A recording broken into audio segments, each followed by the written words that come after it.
আমাদের ছাত্র সংগঠনে কোনো মাদক সেবী বা জুয়ারি আমাদের ছাত্রদল করার কোনো সুযোগ নাই ইনশাল্লাহ। পাশাপাশি বলতে চাই, আমরা যে আংশিক কমিটি দিয়েছে 1 মাস দিয়েছে, আগামী 1 মাসের ভিতরে পূর্ণাঙ্গ কমিটি জমা দিতে হবে। যারা যোগ্য ত্যাগী বিগত দিনে রাজপথে ছিল তাদের দ্বারাই এই পূর্ণাঙ্গ কমিটি করে কেন্দ্রে জমা দেব।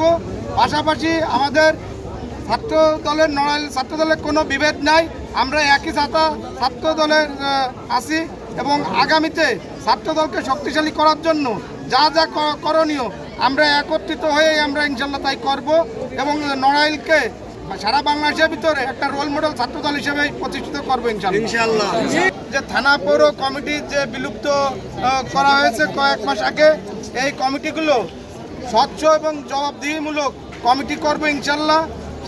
আমি বলতে চাই যে দীর্ঘদিন ধরে পরে যে কমিটিটা হয়েছে ছাত্রদলের আংশিক কমিটি, এবং এই কমিটি আগামী দিনে নড়াইল জেলার স্বচ্ছ এবং পরিচ্ছন্নভাবে সুন্দর একটা বিভিন্ন যে ইউনিট বা পৌর বিভিন্ন কমিটি এগুলো আমরা ইনশাল্লাহ সেটাকে উপহার দেব এবং কি সবাইকে নিয়েই একই ছাতার তলে আমরা ছাত্রদলকে সুন্দরভাবে আমরা চলবো ইনশাল্লাহ।